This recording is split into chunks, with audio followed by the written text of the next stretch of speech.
The wedding of the century was, in truth, a funeral in disguise, a silent execution of a woman's soul performed under the vaulted ceilings of London's most prestigious cathedral. To the high society vultures of the ton, the union between Lady Josephine Carrington and Nicholas Greymont, the Duke of Northmere, was a masterpiece of cold strategy. It was a fusion of old-world prestige and immense, staggering wealth that promised to solidify two dynasties for a century to come. But as Josephine stood at the altar, the weight of the lace veil felt like a burial shroud, and the freezing air of the chapel seemed to crystallize the very breath in her lungs. Beside her, Nicholas stood like a marble statue, perfectly carved, prohibitively expensive, and utterly devoid of life. He did not look at her as they exchanged the sacred vows, he looked through her, as if she were merely a necessary piece of architectural debris being moved into his ancestral home. The cruelty of the arrangement did not truly reveal its jagged teeth until their wedding night, a night that should have been the beginning of a life, but was instead the commencement of a sentence. The candles in the master suite had barely flickered in the draught of the ancient stone manor when Nicholas turned to her, his shadow looming large and menacing against the silk-lined walls. There was no warmth in his gaze, only a clinical, detached assessment that made Josephine feel smaller than she had ever felt in her life. He told her, in a voice as sharp as broken glass, that he had no room in his life for a wife's whims, a woman's heart, or the messy complexities of affection. He spoke of his bloodline as if it were a business contract. His words were a decree: "Give me an heir, Josephine, and then you may disappear. I will provide a dower house for you in the frozen north, far from my sight, where you may live out your days in luxury, provided you leave the legacy of Northmere behind with me." Josephine felt a coldness settle in her marrow that no hearth-fire could ever hope to thaw. She realized in that moment that she had not been married, she had been purchased at an auction for the womb she carried. Yet, as the months rolled by, she did not wither as he expected. While Nicholas treated her as a ghost, a mere shadow moving through the corridors, Josephine became the silent, pulsing heartbeat of Northmere Hall. She mastered the art of being the invisible Duchess, managing the vast staff with effortless grace and hosting grand, glittering galas where she wore her diamonds like a suit of armor. She was the picture of Victorian perfection, a silent doll in sapphire silk, while inside, a fire was beginning to roar. She began to notice things that Nicholas was too arrogant to see from his high throne of duty. He was a man of ledgers, law, and iron-fisted control, but he was drowning in his own rigidity. His tenants feared him, his estate was fraying at the edges due to neglect, and his isolation was absolute. In the quiet, lonely hours of the night, Josephine retreated to the library, studying the Northmere accounts with a sharp, analytical mind. She began to act in secret, using her own pin money and the connections she formed at tea tables to repair the leaking roofs of tenant cottages and establish hidden schools for the children of the estate. She was building a kingdom of loyalty while Nicholas sat alone in his fortress of pride, oblivious to the fact that the foundations of his power were being quietly shifted. The tension between them reached a violent, unspoken breaking point during the midwinter ball. Josephine, usually compliant and muted in her choices, appeared at the top of the grand staircase in a gown of vibrant, defiant emerald green. It was a dress that demanded to be seen, a visual rebellion against the grey shadows of the Duke's expectations. For the first time, Nicholas looked at her and did not see a vessel, he saw a woman who outshone him. In a shadowed corridor, he caught her arm, his fingers digging into her skin, his fury barely contained. He told her she was attracting too much notice, that she was overstepping her role as a silent consort. But Josephine only laughed, a sharp, crystalline sound that echoed against the cold stone walls. She told him that perhaps she was simply tired of being a shadow in a house that didn't deserve her light. She saw the flash of something like fear in his eyes, but she did not back down. When the physician finally confirmed she was with child, the air in Northmere grew even colder, if such a thing were possible. Nicholas did not celebrate. He did not offer a hand to steady her or a kind word to soothe her fears. He merely reminded her of the black carriage that would be waiting for her the moment the child was weaned. He spoke of the dower house as if it were a reward for a job well done, never realizing that he was describing a prison of his own making. Josephine spent her pregnancy in quiet, fierce contemplation. She touched her growing belly and whispered promises to the life within, promises that this child would know the warmth of love, even if that love had to be stolen from the Duke's cold grasp. The labor was a storm that mirrored the one raging outside the manor, a night of agony and wind that shook the very foundations of the estate. When a son, Alexander, was finally placed in the cradle, Nicholas claimed his prize with a terrifying, hollow triumph. He stood over the infant, speaking of legacy and names, while Josephine lay exhausted in the bed, already hearing the phantom wheels of the carriage rattling in the courtyard. True to his word, the day arrived when she was ordered to leave. Nicholas stood on the grand steps, his face a mask of granite, his hands clasped behind his back as he told her the child stayed with the title. Josephine looked at him one last time, not with anger or tears, but with a profound, chilling pity.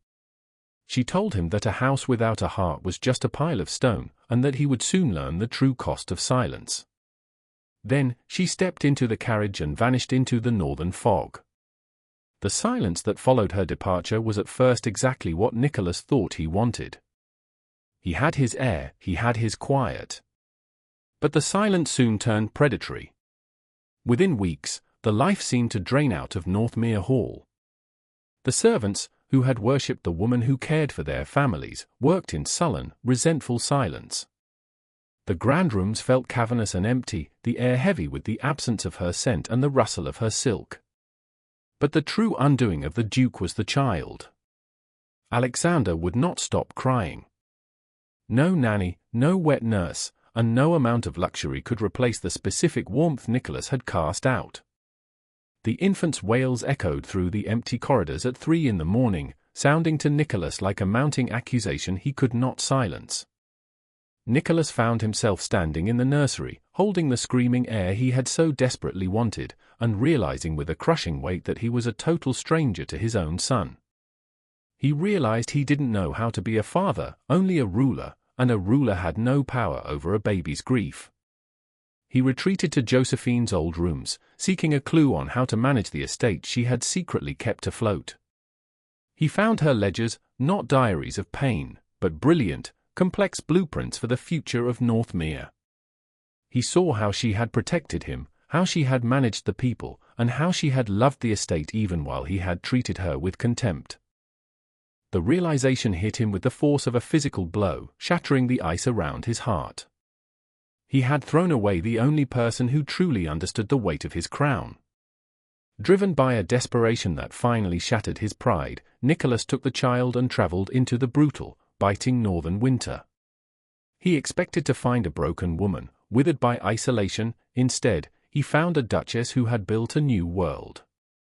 Josephine had used her banishment to create a sanctuary of life and light. She was radiant, free, and utterly indifferent to his arrival.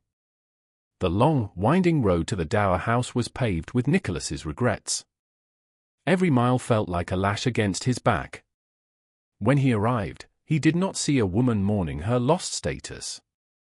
He saw a woman who had reclaimed her soul. Josephine stood in a sun-drenched garden, surrounded by the women and children she had spent her life helping. She looked at him with a gaze so clear and so empty of need that Nicholas felt himself wither. He realized then that the dower house had never been her prison, Northmere had been. He had tried to hide her away, but instead, he had given her the keys to her own freedom. Nicholas attempted to speak, to offer some justification, some remnant of his old ducal authority, but the words died in his throat. He looked down at the infant in his arms, who had finally fallen asleep in the crisp northern air, and then back at the woman who had once been his wife. He saw the fire in her emerald eyes, a fire that no longer sought to warm him, but merely existed for itself. He realized that the contract he had so arrogantly designed was a scrap of paper against the power of her will. He had asked her to disappear, but he was the one who was truly lost. Driven by a desperation that finally shattered his pride, Nicholas took the child and traveled into the brutal, biting northern winter. He expected to find a broken woman, withered by isolation. Instead, he found a duchess who had built a new world. Josephine had used her banishment to create a sanctuary of life and light. She was radiant, free, and utterly indifferent to his arrival. When he fell to his knees in her garden, the Duke of Northmere was gone, replaced by a man who was finally, truly breathless. He begged her to return, not for the sake of the heir or the title, but because he was a ghost without her presence. He confessed that he had asked her to disappear, but in doing so, he had accidentally made himself vanish from the world. Josephine looked down at the man who had tried to buy her soul and saw that he was finally ready to give her his. The transformation in him was visceral. The marble had cracked, revealing a man who was raw, terrified, and fundamentally broken. She did not answer immediately. She allowed the silence to stretch, a silence that Nicholas now understood was the most powerful weapon she possessed. She thought of the cold chapel, the emerald dress, and the lonely nursery. She saw that his penance was real, that his arrogance had been ground into the dirt of her garden. She returned to Northmere, but not as a passenger or a vessel. She returned as the sovereign. Nicholas spent the rest of his days ensuring she never felt invisible again, proving that while a duke might provide the name, it is the Duchess who provides the soul. He dismantled the cold traditions of his house, building a new legacy based on the blueprint Josephine had created in the dark. The carriage to the north was burned for firewood in a public display of his devotion, the flames lighting up the courtyard for miles. For the first time in centuries, the fires of Northmere Hall never went out, a permanent beacon of a love that had survived the frost. In the years that followed, the legend of the invisible Duchess grew. They spoke of the woman who was cast out and returned as a queen. They spoke of the duke who learned that power was meaningless without a heart to guide it.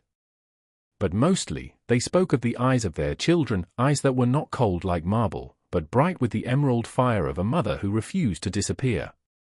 Josephine stood on the terrace of Northmere, her hand entwined with the man who had once been her jailer and was now her greatest champion. She looked out over the thriving estate, the schools, the happy tenants, and the warmth that now permeated every stone. She realized that by obeying his command to disappear, she had forced him to finally see her. The masks were gone, the rules were broken, and the only thing left was a truth that would leave the world gasping for generations to come. As the sun set over the Northmere hills, casting long, golden shadows across the grass, Nicholas leaned down and whispered a vow into her ear, a vow that contained no mention of heirs or legacy, but only of his eternal gratitude for the woman who had taught him how to breathe.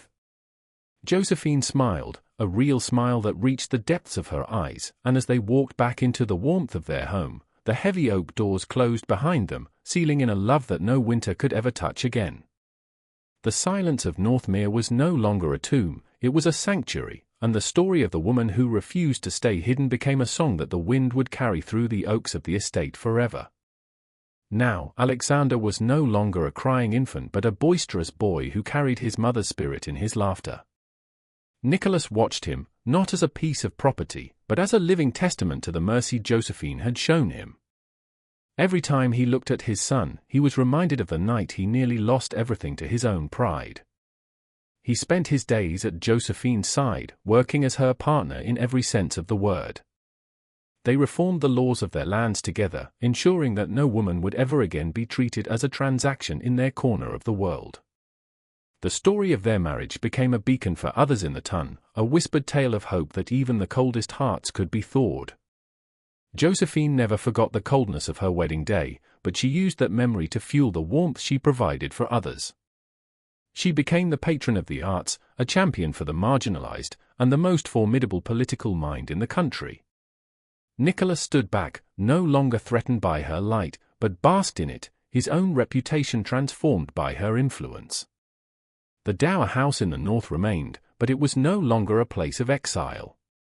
Instead, it became their summer retreat, a place where they went to remember the beginning of their true life together.